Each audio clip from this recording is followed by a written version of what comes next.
బాగా ఉండాలా కొన్ని రోజులు ఉన్నట్టయితే మన జానీ మాస్టర్ కి ఫ్యామిలీ కదా ఆయన.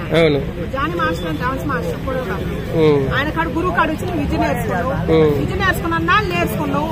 నువ్వు ఆయన వల్ల బాగుపడ్డావు, బయటకు వచ్చినావు. ఆయన నేర్పిన విద్య వల్లనే నువ్వు బయటకు వచ్చి పెద్ద డాన్స్ అయినా పెద్ద అవకాశం వచ్చింది.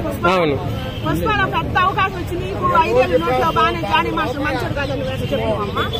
పిల్లవు కదా ఆలోచించాల్సింది కొద్దిగా. లేదా ఆమె ఫిజికల్ గా ప్రాబ్లం అయినా కూడా మీరు ఆయనకే సపోర్ట్ చేయమంటారు? ఒక ఆడమ్మాయి ఉండి మీరు ఎవరు నేను అట్టంటలే మరి ఫిజికల్ సపోర్ట్ చేస్తే నువ్వు అప్పుడే ఎందుకు చెప్పలేదు?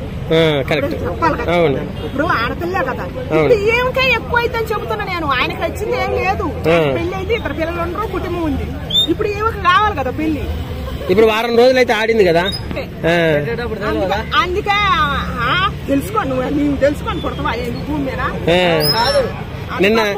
నిన్న శివాజీ గారు బిగ్ బాస్ లో అడిగితే మధ్యాహ్నం ఆయన చేతుల్లో ఏముండదు.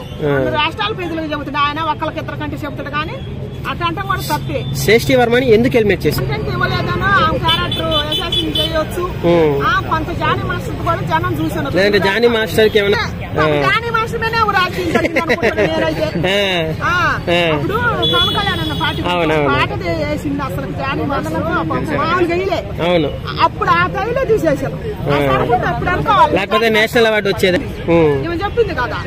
ఏమైనా ఎత్తుకొని ఏమైనా చేయి పెట్టుకున్నట్టు ఏమే భస్మాసురుడుగా ఆ గురించి అన్న ఆలోచించుకోలేదు. వాళ్ళు చెప్పింది అప్పుడే ఎందుకు చెప్పింది అప్పుడు. మరి అందుకే ఇప్పుడు కొన్ని రోజులు ఉంటూనే చూస్తే ఊగిన పుసుకుని వెళ్ళిపోయింది. తెలిసిపోయేది ఆమె క్యారెక్టర్ తెలిసిపోయేది. ఫస్ట్ అది తెలిసిపోయేది, నిజాలు తెలిసిపోయేవి కొన్ని. ఎందుకంటే జానీ మాస్టర్ కి ఫ్యామిలీ ఉందండి, 2 పిల్లలు ఉండరు, భార్య ఉంది. ఇప్పుడు ఆయన ఫస్టే నీకు ద్రోహం చేస్తే నువ్వు ఫస్ట్ లోనే చెప్పాలి. నువ్వు మొత్తం నేర్చుకొని గురువు పెట్టి నిజతోటే నువ్వు నేర్చుకున్నావు.